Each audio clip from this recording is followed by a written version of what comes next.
Hello friends, नमस्कार। मैं प्रियंका स्वागत करती हूँ आप सभी का आपके अपने चैनल टारगेट टीचर जॉब और target UP TET C TET app में। तो दोस्तों, आज हम पढ़ेंगे डीएलएड 4th सेमेस्टर का पवन सीरीज और यह है आपका सामाजिक अध्ययन। तो दोस्तों, यहाँ पर हम लोग देख रहे थे अति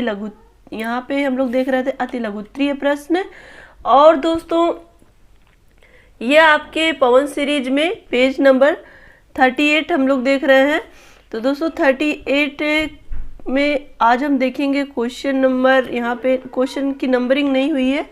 तो यहाँ पे देखिए क्वेश्चन है, ये आपका पार्ट नंबर 2 है। पार्ट नंबर 1 में हम लोगों ने 3 पेजेस देखे थे। तो चलिए देखते हैं यहाँ पे राष्ट्रीय भावना के विकास में राजनीतिक एकता की भूमिका क्या थी। ये क्वेश्चन है आपका, राष्ट्रीय भावना के विकास में राजनीतिक एकता की क्या भूमिका थी। तो दोस्तों, समाजवादी शक्तियों द्वारा देश में सांप्रदायिकता, क्षेत्रीय या भाषाई विरोध के बीज बोने के बावजूद अखिल भारतीय भावना पनपी और इसने वैचारिक एवं भावात्मक एकता को बढ़ावा दिया।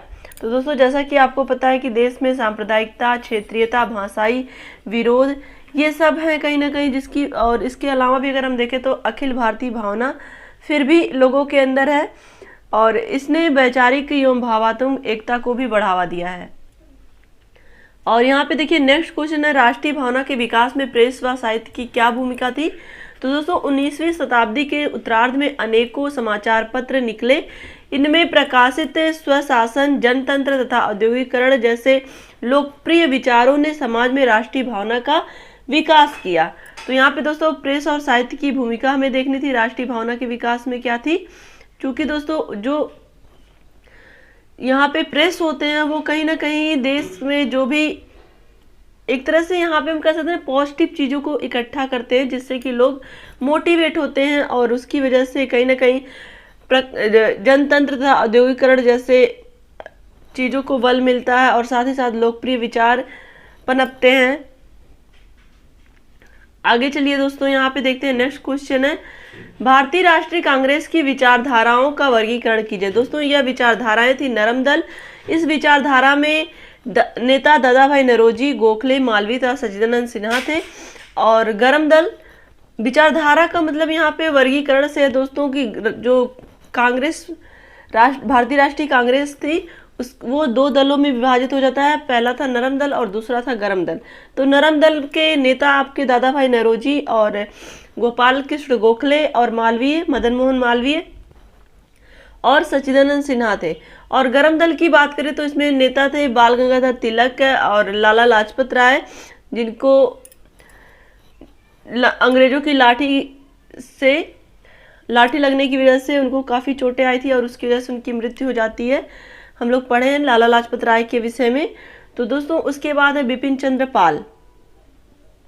तो आगे हम देखेंगे यहाँ पे दोस्तों, यहाँ पे देखिए बहुत ही आसानी से लिखा गया है कि नरम दल में के जो नेता थे वो दादा भाई नौरोजी थे। और इसमें हम लोगों ने जब हम लोग पढ़ रहे थे राजन सीरीज, तो उसमें दादा भाई नौरोजी को उग्रवादी नेता लिखा है, जो कि पूर्णतः गलत है दोस्तों। उदारवादी नेता हैं ये। और आगे हम चलिए देखते हैं, दादा भाई नौरोजी के विषय में हम लोगों ने देखा है और पूरा उनके बारे में जैसे हमने कल ही अभी पढ़ा था। चलिए आगे देखते हैं यहाँ पे नेक्स्ट क्वेश्चन है, होम रूल आंदोलन का संक्षिप्त परिचय दीजिए। दोस्तों, 1916 में नरम दल तथा गरम दल एवं कांग्रेस और मुस्लिम लीग में समझौता हुआ था और इसी समय बाल गंगाधर तिलक तथा श्रीमती एनी बेसेंट ने होम रूल आंदोलन प्रारंभ किया था।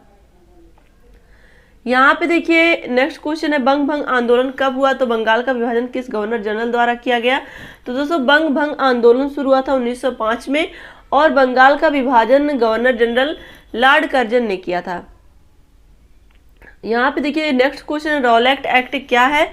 दोस्तों, ब्रिटिश सरकार ने सिडनी रॉलेट की नियुक्ति की थी, जिन्हें इस बात की जांच करनी थी कि भारत में क्रांतिकारी गतिविधियों के माध्यम से सरकार के विरुद्ध षड्यंत्र करने वाले लोग कहां तक फैले हुए हैं और निपटने के लिए किस प्रकार के कानूनों की आवश्यकता है। इस संबंध में सर सिडनी रॉलेट की समिति ने जो सिफारिश की उन्हें ही रॉलेट एक्ट अधिनियम या रॉलेट एक्ट के नाम से जाना जाता है, जिसको हम लोग डिटेल में पढ़ चुके हैं। आगे हम देखेंगे यहाँ पे नेक्स्ट क्वेश्चन है, जलियांवाला बाग हत्याकांड से आहत होकर किसने अपनी सर की उपाधि त्याग दी थी। तो दोस्तों जलियांवाला बाग हत्याकांड से आहत होकर रविंद्रनाथ टैगोर ने अपनी सर की उपाधि त्याग दी थी। नेक्स्ट क्वेश्चन है, खिलाफत आंदोलन में संघर्ष के लिए कौन सा मार्ग अपनाया गया। तो खिलाफत आंदोलन में संघर्ष के लिए अहिंसक असहयोग मार्ग अपनाया गया। आगे चलिए देखते हैं चौरी चौरा की घटना कहाँ हुई थी। दोस्तों 5 फरवरी 1922 को गोरखपुर जिले में चौरी चौरा नामक स्थान पर यह घटना घटित हुई थी, जिसमें 22 पुलिसकर्मियों को थाने में ही जला दिया गया था। और दोस्तों नेक्स्ट हम देखेंगे यहाँ पे है, यहाँ देखिए नेहरू रिपोर्ट की कोई 2 सिफारिशों का वर्णन कीजिए। तो दोस्तों पहला है, भारत को पूर्ण औपनिवेशिक स्वराज्य का दर्जा मिले तथा उसका स्थान ब्रिटिश शासन के अधीन अन्य उपनिवेशों के समान ही हो। और दूसरा यहाँ पे भाषाई आधार पर प्रांतों का गठन किया जाए। नेक्स्ट क्वेश्चन, जलियांवाला बाग हत्याकांड कहाँ हुआ था। दोस्तों जलियांवाला बाग हत्याकांड अमृतसर में हुआ था। और नेक्स्ट क्वेश्चन, असहयोग आंदोलन 1920-22 का मूल उद्देश्य क्या था। तो दोस्तों इस आंदोलन का मुख्य उद्देश्य था अंग्रेज शासन का सहयोग न करना। ये था असहयोग आंदोलन का मुख्य उद्देश्य। और यहाँ पर देखिए गांधी जी ने चौरी चौरा कांड के बाद असहयोग आंदोलन वापस क्यों ले लिया, क्योंकि दोस्तों यहाँ पे देखिए चौरी चौरा घटना से दुखी गांधी जी ने आंदोलन वापस ले लिया। उनका मानना था कि हिंसा से स्वाधीनता प्राप्त नहीं की जा सकती। दोस्तों इसके पहले भी हम लोग बहुत बार इस बारे में इस क्वेश्चन से संबंधित बात कर चुके हैं। जैसा कि हमने बताया था कि दोस्तों जो चौरी चौरा घटना थी उसमें 22 पुलिसकर्मियों को जिंदा जला दिया गया था। एक तरह से वहां पे जब क्रांतिकारी आगे बढ़ रहे थे और उसी समय ये पुलिसकर्मी उनको रोकने का प्रयत्न करते हैं और अपनी गोलियों को फायर करते हैं। और उस समय जब इनके पास गोलियां खत्म हो जाती है तो वो खुद को थाने में सुरक्षित महसूस करते हैं, उसमें बंद कर लेते हैं। और ये इतने आक्रोशित रहते हैं कि ये उनको ही बाहर से आग लगा देते हैं, जिसकी वजह से सारे पुलिसकर्मी अंदर जल जाते हैं। और दोस्तों इस घटना से गांधी जी बहुत ही ज़्यादा आहत हुए थे और इस वजह से उनको ये लगा कि अब ये आंदोलन हिंसा का रूप ले चुका है, तो इसलिए उसको स्थगित करना सही रहेगा। इसलिए उन्होंने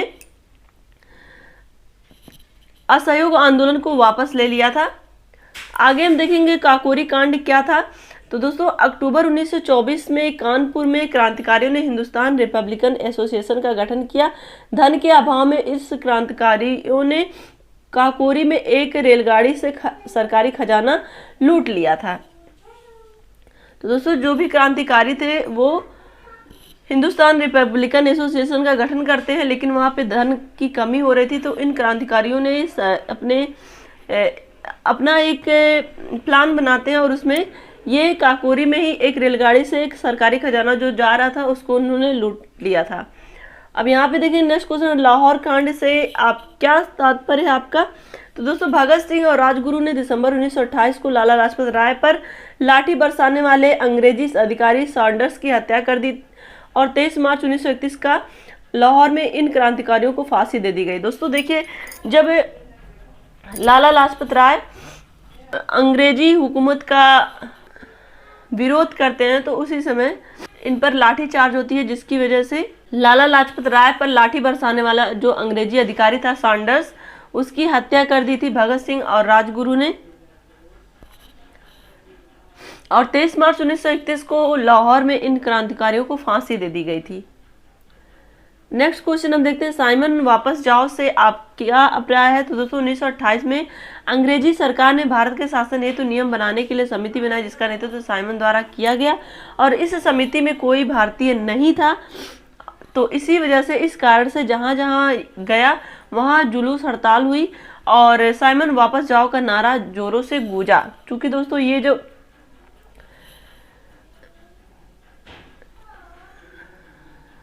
जो नियम बनाए गए थे उसमें कोई भी भारतीय नहीं था, बल्कि सब विदेश यानी सब अंग्रेज ही थे, जिसकी वजह से क्या होता है कि जो भारतीय थे वो रुष्ट हो गए थे और इस साइमन का विरोध करते हैं।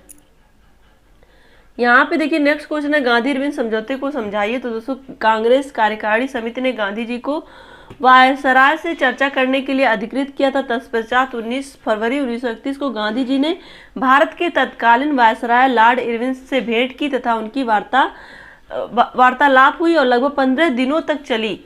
और दोस्तों इसके परिणाम स्वरूप 5 मार्च 1931 को एक समझौता हुआ जिसे गांधी इरविन समझौता कहा जाता है। इस समझौते ने कांग्रेस की स्थिति को सरकार के समकक्ष पहुंचा दिया था। दोस्तों देखिए कांग्रेस की जो स्थिति थी उस समय, जो गांधी इरविन समझौता, चूंकि गांधी जी कांग्रेस की तरफ से गए थे, तो यहाँ पर गांधी जी एक तरह से यहाँ पे कांग्रेस जो कि भारत का प्रतिनिधित्व कर रही थी और इरविन जो कि अंग्रेज एक वायसराय था। तो दोस्तों चूंकि दोनों के बीच जो वार्ता हुई उसमें कांग्रेस और जो विदेशी सरकार थी जो हमारी कहीं ना कहीं भारत पे जो शासन कर रही थी, इन दोनों को एक दूसरे के समक्ष एक तरह से यहाँ पे दोनों समान सरकार माने गए। नेक्स्ट क्वेश्चन हम देखते हैं यहाँ पे पूना पैक्ट कब तय किया गया। दोस्तों पूना पैक्ट 1932 में तय किया गया था। द्वितीय गोलमेज सम्मेलन कहाँ हुआ था? द्वितीय गोलमेज सम्मेलन लंदन में संपन्न हुआ था। प्रथम गोलमेज सम्मेलन की अवधि क्या थी? दोस्तों यहाँ पे प्रथम गोलमेज सम्मेलन नवंबर 1930 से जनवरी 1931 तक चला था। भारतीय राष्ट्रीय आंदोलन के उदारवादी नेताओं के नाम लिखिए। तो दोस्तों उदारवादी नेता इसके पहले ही हम लोग पढ़े हैं, महात्मा गांधी, जवाहरलाल नेहरू, दादा भाई नौरोजी, गोपाल कृष्ण गोखले, ये सब उदारवादी दल के नेता थे। यहाँ पे देखिए नेक्स्ट है भारतीय राष्ट्रीय आंदोलन के उग्रवादी नेताओं के नाम लिखिए। तो दोस्तों यहाँ पे देखिए उग्रवादी का मतलब होता है गरम दल। तो दोस्तों सुभाष चंद्र बोस, बाल गंगाधर तिलक, लाला लाजपत राय, ये सब गरम दल के नेता थे। अब यहाँ पे नेक्स्ट क्वेश्चन हम देखेंगे भारतीय राष्ट्रीय कांग्रेस के प्रमुख उदारवादी नेता दादा भाई नौरोजी का राजनीति में प्रवेश कब हुआ था? तो दोस्तों उदारवादी नेता दादा भाई नौरोजी का राजनीति में प्रवेश सन 1886 के समय हुआ था। दोस्तों इनकी बुक क्या थी? Poverty and British rule in India. अब हम देखेंगे नेक्स्ट क्वेश्चन है यहाँ पे प्रमुख उदारवादी नेता गोपाल कृष्ण गोखले को किस वर्ष भारतीय राष्ट्रीय कांग्रेस का अध्यक्ष चुना गया? तो दोस्तों 1905 में गोपाल कृष्ण गोखले को भारतीय राष्ट्रीय कांग्रेस का अध्यक्ष चुना गया। और देखिए नेक्स्ट क्वेश्चन, भारत की जलवायु किस प्रकार की है? तो दोस्तों तापमान और वर्षा में प्रादेशिक भिन्नता होते हुए भारत की जलवायु को मानसूनी जलवायु कहा जाता है। अब यहाँ पे हम देखेंगे नेक्स्ट क्वेश्चन है मौसमी पौने किसे कहते हैं? जब सूर्य की किरणें मकर रेखा पर सीधी पड़ती हैं तब भारत में शीत ऋतु होने के कारण हवाएं स्थल से समुद्र की ओर चलने लगती है और इन्हें ही क्या कहते हैं? मौसमी पौने कहते हैं। नेक्स्ट क्वेश्चन है भारत की जलवायु को प्रभावित करने वाले कारक बताइए। तो दोस्तों धरातल की बनावट, हिमालय पर्वत की स्थिति, समुद्र से दूरी, अक्षांशीय स्थिति अथवा भूमध्य रेखा से दूरी, और यहाँ पे देखिए मानसूनी पौने, ये भारतीय जलवायु को प्रभावित करने वाले कारक हैं। दोस्तों आप इनको इसी तरह से लर्न कर लीजिएगा।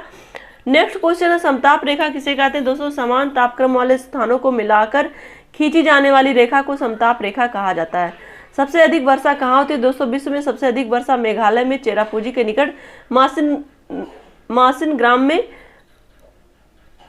होती है जो 1142 सेंटीमीटर प्रति वर्ष है। तो दोस्तों आज की ये सीरीज यहीं तक की है। वीडियो को लाइक करिएगा, अपने दोस्तों के साथ शेयर करिएगा। और आपको पता है कि इस चैनल के माध्यम से हिंदी, सामाजिक अध्ययन, शांति, शिक्षा एवं सतत विकास, इन सब की नोट्स बना के पढ़ाया गया है, जिसकी लिंक आपको डिस्क्रिप्शन में मिलेगी। तो दोस्तों इसी तरह से आप अपनी मेहनत जारी रखिए, अपना ध्यान रखिए, अपनों का ध्यान रखिए, अपने आसपास सफाई रखिए। हमसे जुड़ने के लिए बहुत बहुत धन्यवाद। और दोस्तों वीडियो को लाइक, शेयर, सब्सक्राइब करना मत भूलिएगा। और दोस्तों मैं देखती हूँ जितने भी वीडियो जो अक्सर हमारे बहुत सारे प्रशिक्षु भाई बहन वीडियो तो देखते हैं और व्यू तो उसमें दिखाता 100% व्यूअर जितने भी हैं उसमें से 50% भी सब्सक्राइब नहीं किए हैं। तो कहीं ना कहीं दोस्तों आपके लिए अगर हम इतनी मेहनत करते हैं तो आपका भी थोड़ा सा ये फ़र्ज बनता है कि आप चैनल को ज़रूर सब्सक्राइब कर लिया करिए। तो दोस्तों मेरा तो बस यही एक छोटा सा निवेदन है, आशा है कि आप ज़रूर मानेंगे। तो दोस्तों मिलते हैं नेक्स्ट वीडियो में। Take care, bye bye, love you all, जय हिंद।